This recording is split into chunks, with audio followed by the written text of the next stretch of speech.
Здравствуйте! Сегодня гость программы «7 дней плюс» Лилия Рамилевна Габдрафикова, доктор исторических наук, главный научный сотрудник Института истории имени Марджани, Академии наук Татарстана. Здравствуйте, Лилия Рамилевна. Здравствуйте, Михаил. Ну, конечно, вас многие знают, многие из тех, кто, конечно, интересуется своей историей, историей своего народа, историей своего языка, традициями народа. И вы занимаетесь не только научной деятельностью, как мы знаем, вы занимаетесь огромной просто популяризаторской работой на множестве сайтов. У вас есть канал на Яндекс.Дзене, который, в отличие от многих каналов, как мне кажется, отличается не только формой, но и содержанием. Очень серьезно. Спасибо за высокую оценку. И знаете, на одном из этих сайтов я вот увидел ваш статус, который звучит так: «Русист-татаровед». Причем написано это через дефис, а даже не через запятую. Как это можно совмещать? Вы ошиблись со знаками препинания? Интересный вопрос. Ну, русист – это… У меня специальность основная – это история Отечества, то есть официальная специальность, понятно, что это история России, и мы на профессиональном сленге называем себя русистами, чтобы как-то отличать от тех, кто изучает всеобщую историю. А татароведение – это уже часть вот этого истории Отечества, то есть одно из направлений. И у нас даже сайт Института Марджани называется «Татаровед РФ», поэтому, мне кажется, одно другому не мешает, а как единое какое-то целое. Поэтому такое обозначение. Чтобы сразу всем было понятно, что этот человек из России, но специалист по татароведению. Ну, и по России, и по татарам, скажем так. Потому что я изучаю не только татар, и это невозможно отдельно. Потому что мы живем как раз в таком многонациональной стране, и, конечно же, как историк, надо объективно подходить и брать вот эти процессы, полную картину. Вы специалист по второй половине 19-го, начала 20 века. Да. Я процитирую название вашей докторской диссертации: «Формирование стиля жизни татарского буржуазного общества. Вторая половина 19-го, начала 20 века». Мы знаем, что именно в этот момент происходили очень интересные события, которые вполне коррелируются с тем, что мы сегодня видим тоже. Происходил процесс самоопределения нации, происходила некая борьба за различные государственные возможности, виды, модели устройства. Вы наблюдаете эту параллель с сегодняшним днем? Ну, во-первых, докторская, она больше касается все-таки повседневной культуры, то есть это больше о частной жизни татар, городских татар того времени. То есть я говорю там о том, как традиционная культура татар в это время модернизировалась. Это вообще было свойственно всем народам и странам в это время, вот именно вторая половина 19 века. И если говорить о самоопределении, то это скорее вот о поиске татарином-мусульманином 19-го рубежа 20 веков себя, своей идентичности в буржуазном мире. То есть у них была некая такая амбивалентность сознания. С одной стороны, вот наступление европейской культуры и, конечно же, стремление присутствовать в этой культуре, а с другой стороны вот это вот внутреннее татарское восточное содержание. Как вот это все совместить, как это адаптировать и выдать, может быть, какой-то новый вариант татарской буржуазной культуры. То есть какую-то точку между Востоком и Западом. Да. И вот мы это видим как раз в начале 20 века, особенно после первой русской революции 5 года, как вот рождалась татарская городская культура. Это тот же театр, наши писатели. Не случайно это время называют ренессансом татарской культуры, именно начало 20 века, то есть до 17 года. То есть все-таки куда пришла эта татарская культура? Она больше пришла на Запад или на Восток? Это был симбиоз Востока и Запада. Она пришла все-таки к своему варианту татарской культуры. Но другое дело, что случилась революция 17 года, и, конечно же, вектор развития там немножко другой уже после 17 года. Другая идеология, и все по-другому уже. Но, тем не менее, вот советская культура, конечно же, она базировалась на городской культуре начала 20 века,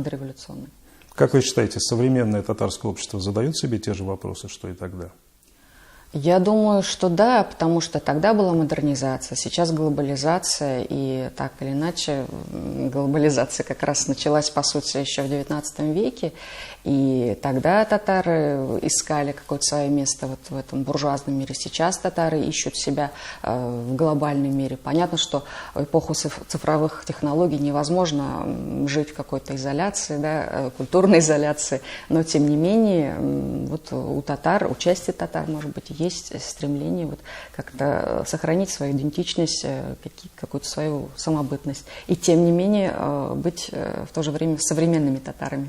Не просто вот такие, как называют, декоративными, да, татарами. Вы знаете, говоря о глобализации, сразу, конечно, вспоминаются вот разговоры, которые сейчас как раз ходят именно о глобализации. И многие ученые даже говорят о том, что глобализация настолько пришла в нашу жизнь, что она со временем отменит вообще все национальные общества. Наверное, в России это возможно. Возможно ли, по-вашему, это вот здесь, в Татарстане, для такого народа, как татары, живущего в России? Ну, я, наоборот, не соглашусь, наверное, с этим, потому что, с одной стороны, глобализация, с другой стороны, несмотря на вот этот общий знаменатель, есть еще числитель, да, у каждого региона, и есть интерес, как я уже сказала, к локальной идентичности, где-то это, вот эта региональная идентичность, это и с национальной как-то соприкасается, потому что, опять же, мы видим, как развивается туризм, и как раз те, кто едут как раз в поисках вот этой самобытной какой-то вот культуры, традиции, да, и когда все одинаково, это неинтересно. В этот момент еще тесно связан с экономикой, глобализация, мне кажется, не сотрет, скажем так, вот эти вот национальные моменты. Как вы думаете, существует ли возможность возвращения вот людей, живущих за пределами Татарстана, ну, в некое лоно татарской культуры, татарского языка, который они не знают? И существует ли необходимость такого возвращения?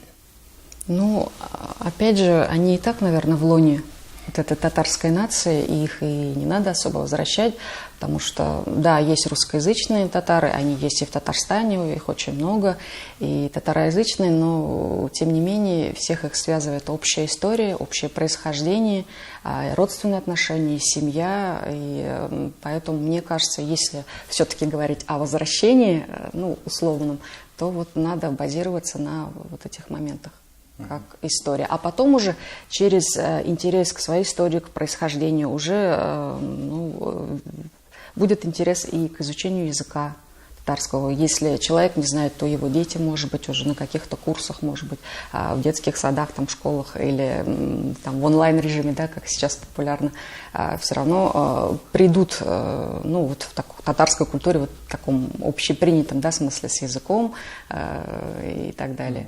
И еще такой интересный момент, вот за пределами Татарстана, за пределами России, а наоборот, даже на чужбине у татар больше иногда интерес к своему... Ностальгия, конечно. Да. Как-то, то есть человек... Что имеем не храним, потерявший плачем. Да. Бывает так, что вот молодежь живет в Татарстане, вот в этой культуре, вроде бы все это есть, пожалуйста, пользуйся, но он этим не интересуется, а выезжает куда-нибудь там в Америку, допустим, да, он начинает там, что-то там читать по истории татар, допустим, может быть, там хотя бы в переводе прочитает какой-нибудь татарский роман. Но это правда, действительно, многие, не только татары, а многие представители разных национальностей начинают гордиться своей идентичностью только на чужбине. Как-то это интересным образом проявляется именно там, потому что, как-то ты видишь слишком одинаковых людей и понимаешь, что ты уникален. Ну, наверное, да. Никто не хочет быть представителем вот этой вот, анонимным представителем вот этой городской цивилизации мировой. Ну, это же не только у татар, не только в России, это там в той же Великобритании какие-нибудь шотландцы, там уэльсы и так далее изучают какие-то исчезнувшие языки, вот национальный костюм, на этом строится современный дизайн, да, на каких-то репликах. Мы были как-то в Уэльсе, да, и мы поняли, что не дай бог вам кому-нибудь из вас назвать валийца британцем. Ну, британцем вы можете его назвать, но англичанином, если вы его назовете, я не знаю, унесете ли вы ноги из Уэльса. Да. Вот это к тому, какая сильная идентичность у людей там. Давайте вернемся вот к началу 20 века. Мы помним о том, как создавалась республика 100 лет назад, и мы помним о том, что была идея создания некоего штата Идель-Урал.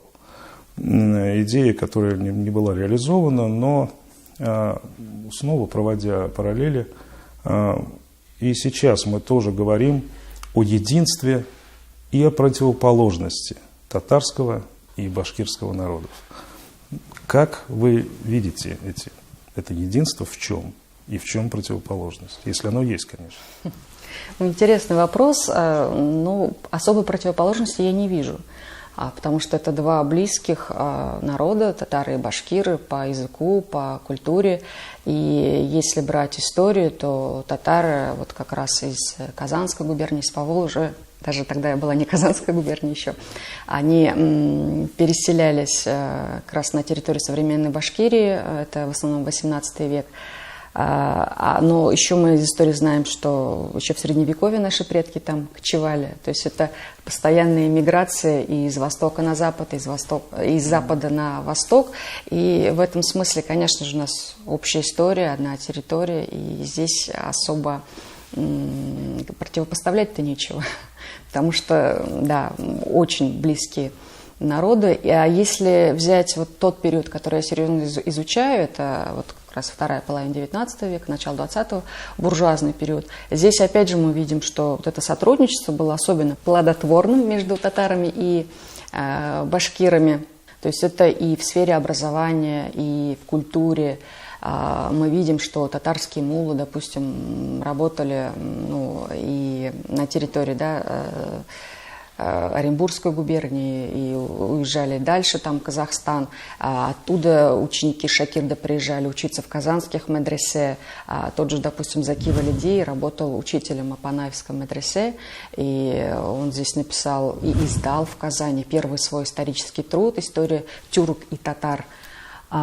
Если взять татарский театр, то начинал Кудашев Ашказарский, потом продолжил Габдулла Кариев, а у него был соратником Балиулла Муртазин Неманский, он был башкиром. И вот они, пожалуйста, вот создавали вот этот татарский театр вместе. Был еще в труппе «Саяр» прекрасный художник Сабит Яхшибаев, башкир. Это была одна культура тюркская.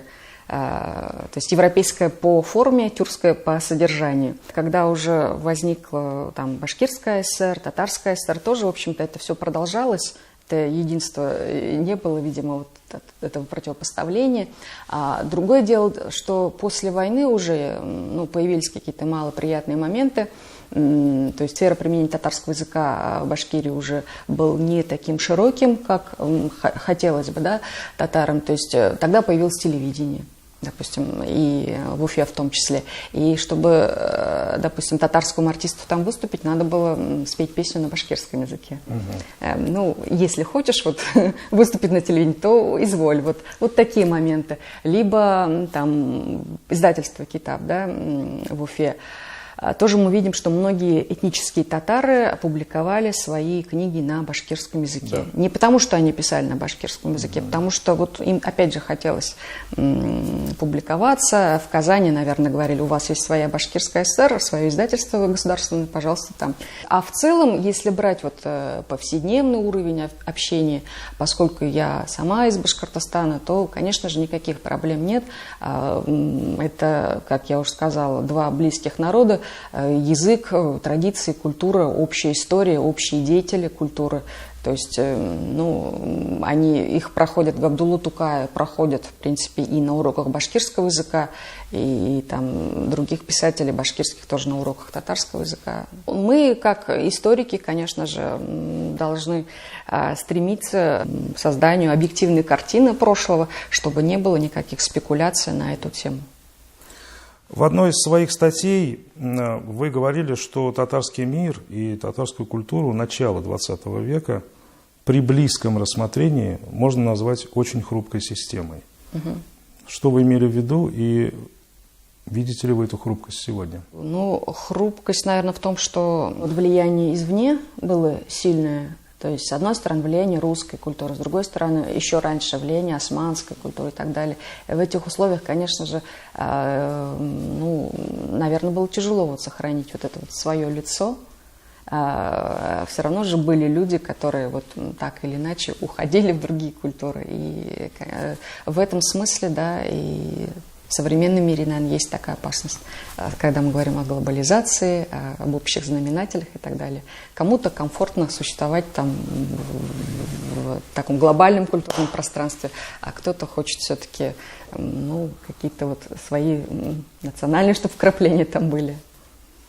А какой вызов, по-вашему, сейчас самый серьезный для нас, для Татарстана и для татарского общества? Для татарского общества, ну, как я уже сказала, это вот глобализация. И... Это самый серьезный вызов? Да, серьезный вызов. Самый серьезный, потому что... То есть это нежеланная возможность растворения в этой глобализации? Ну, почему нежеланный? Для кого-то желанный. Да, для кого-то да. Да. Татары ведь разные. Кто-то себя, может быть, не так, ну, вот, осознает. То есть он знает, что его предки были татарами. Там. А сейчас, может быть, вот нет такой необходимости быть в этой культуре. Если брать вот начало 20 века, там же, знаете, какой был момент, некоторые стеснялись, что они татары. То есть, вот, да и конец 20 века тоже. Вот, и вот этот момент, что, может быть, татарам не хватает вот какой-то гордости, что ли, вот внутренней гордости за свое происхождение, за свою историю. А это очень важная вещь, потому что когда есть какой-то комплекс неполноценности у народа, то нельзя строить, ну, какое-то сотрудничество, да, с другими культурами, вот, ну, на равных, на да, равных, да, и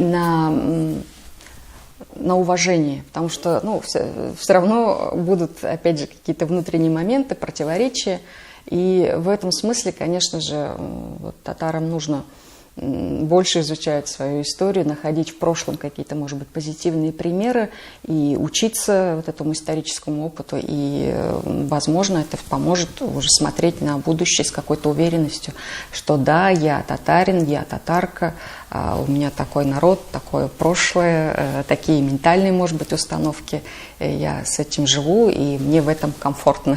Так вот. Лилия Рамиль, не так давно была принята стратегия развития татарского народа, вызвала очень большой резонанс, очень большой интерес. Это достаточно большой документ, который всеми обсуждается, там очень много о чем сказано. Но мы знаем, что это теория. Как вам кажется, какие шаги на практике нужны теперь?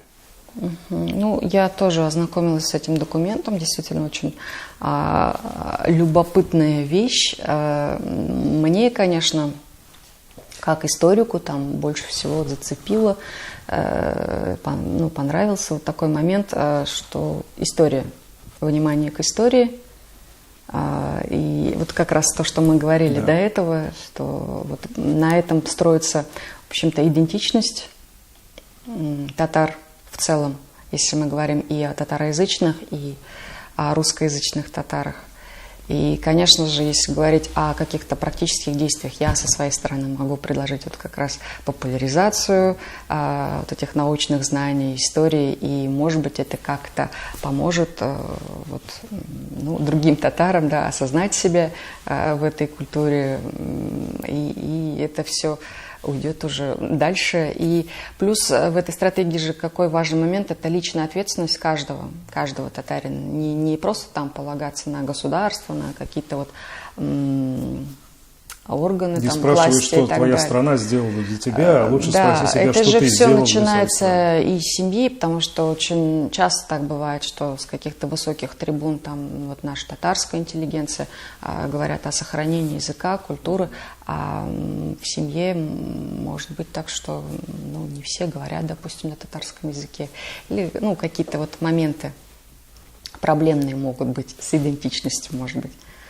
Есть ведь даже разные определения того, как человек может понять, что он может и имеет право ощущать себя татарином. Говорится о том, что татарин – это, например, не тот, у кого родители татары и говорят по-татарски, а татарин – это человек, у которого дети и внуки говорят по-татарски, вот это татарин. Вот мы как-то об этом все время говорим, да? О том, что вот эта ответственность. Когда... Ну, не только эта ответственность, это же, вот опять же, возвращаясь к началу 20 века, там чем было примечательно это время?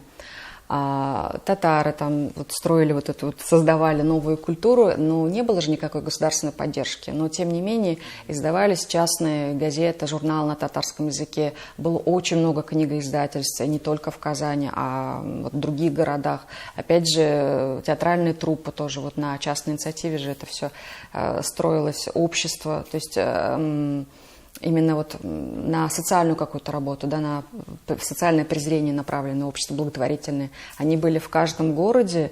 И то есть вот эти татарские предприниматели того времени чувствовали какую-то вот личную ответственность за вот махалю свою, допустим, за татар и бедных татар в том числе. И вот этого сейчас, может быть, не хватает современным татарам, и, может быть, стратегия поможет как-то вот обратить внимание в том числе на такие моменты. Ну, в истории очень много вот именно таких примеров, именно вот начала 20 века, почему мы говорим о консолидации татарского народа. Как раз они, собственно, вот через вот эти вот формы самоорганизации тоже происходила эта консолидация. Там создали общество, тут создали общество, и как-то вот начали узнавать друг о друге, и ну, какие-то вот практические действия. Лилия Рамилевна, давайте попробуем подытожить. Задам вам простой, казалось бы, вопрос. Что для вас значит быть татаркой? Ну, татарка, интересный вопрос, да, очень такой глубокий. Каждый, наверное, да, по-своему понимает это. Для меня это, конечно же, все связано с моей семьей, с моим происхождением, бабушки, дедушки, татары, мама, папа. И вот эта любовь к ним, уважение к ним. И я росла вот в этих семейных историях, традициях, опять же, да, что ну, вот какие-то повседневные привычки, это, опять же, та музыка, которая звучала там в моем детстве, то есть песни, которые пел там мой дедушка, мы же вот говорим татарский мон. Не все понимают, да, для русского человека вот, ну, такая больше, чем душа, неуловимая, да, вот когда слушаешь татарские песни, ну вот русские исполнители, татарские исполнители почему-то ну, по-разному звучанию, ну это еще, конечно, объясняется мелизмами, это не только для татар характерно, а для других, может быть, восточных народов тоже. То есть вот, ну, как составляющая моей татарскости, это вот семья, происхождение, гордость, опять же, да, за то, что я вот являюсь вот частью этой культуры, и не только татарской, я бы сказала, еще вот великой тюркской цивилизации, потому что вот этот кочевой дух, свобода, это все, мне кажется, вот оттуда идет. И мне бы хотелось донести вот это понимание и для своих вот читателей. Лилия Рамилевна, спасибо вам огромное за это интервью. Очень интересный получился разговор. Больших вам успехов в вашей научной работе, конечно. И вот как раз именно в этой тоже вашей огромной популяризаторской работе по популяризации именно татарской культуры и традиции. Спасибо Спасибо, большое. Михаил. Сегодня гостем программы «7 дней плюс» была Лилия Рамилевна Габдрафикова, доктор исторических наук, главный научный сотрудник Института истории имени Марджани Академии наук Татарстана. До новых встреч!